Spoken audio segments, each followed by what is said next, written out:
Fréquence Plus, en direct de la plus grande ferme de France. Le salon de l'agriculture, Christian de Biol, en direct.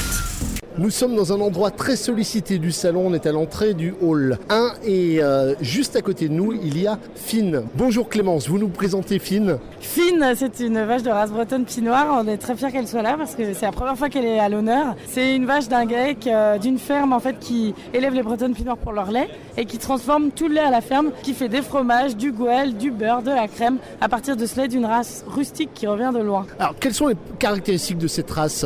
Alors c'est une petite vache magnifique, de très beau caractère, qui a une belle robe noire et blanc, qui a des belles cornes en lyre ou en croissant. C'est la plus petite vache de France, elle mesure 1m17 et surtout elle a un lait de très grande qualité, un lait qui est très fromageable et un lait crémeux qui a une bonne matière grasse et de bonnes matières protéiques. Alors malgré le salon, elle est très calme ici. Oui, en fait c'est une race qui est justement très adaptable à la fois au niveau de sa consommation alimentaire, du climat qu'elle peut supporter, etc. Et on peut le voir aujourd'hui, c'est une race qui correspond très bien à l'adaptation au public parce qu'elle n'est pas du tout dans son milieu naturel, mais elle est hyper calme et en fait on se rend compte qu'elle supporte très bien le salon. Normalement on peut avoir une remplaçante si Fine est fatiguée, et on n'a pas encore eu à la remplacer. Allez, dernière question, 1 demi-million de personnes au moins vont passer ici.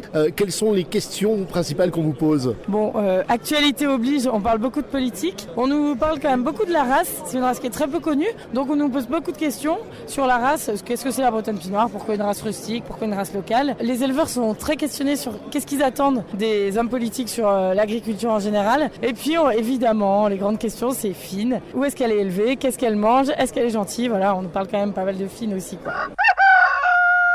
Allez, je suis au cœur du salon, on est sur l'espace du lait et au détour ici une visite d'hommes politiques. Qui c'est qui est là ? C'est Benoît Hamon aujourd'hui. Benoît Hamon, et alors qui êtes-vous ? Moi je suis Antoine Lard, je suis reporter chez BFM TV. Alors BFM TV, un gros dispositif sur ce salon. Alors on a 90 personnes qui sont accréditées. Alors ça ne veut pas dire 90 personnes en permanence, mais ça nous permet d'avoir des rotations pour être présent, très présent même sur le salon. C'est un gros événement tous les ans, d'autant plus cette année en période électorale. Il y a le défilé des candidats là, qui a commencé depuis le début de la semaine et à chaque fois on a beaucoup d'équipes à les suivre. Et vous avez eu des rebondissements hier ? Ouais, hier c'était une journée incroyable. Moi j'y étais dès 8h en fait pour accueillir François Fillon. Le communiqué tombe, stupeur généralisée, y compris, et c'est ça qui est surprenant, chez ses proches, chez son conseiller aux communications. Tout le monde a découvert qu'il annulait en même temps que nous, en même temps que les journalistes. Donc il y a eu un grand moment de flottement, grand moment d'embarras aussi chez ses proches qui avaient du mal à justifier son absence. Et puis voilà, on a suivi tous les rebondissements au fil de la journée, sa déclaration à midi. Et puis finalement c'est venu l'après-midi avec un énorme service d'ordre, des militants qui avaient été réquisitionnés manifestement pour faire la claque et le soutenir. C'était une journée assez mémorable.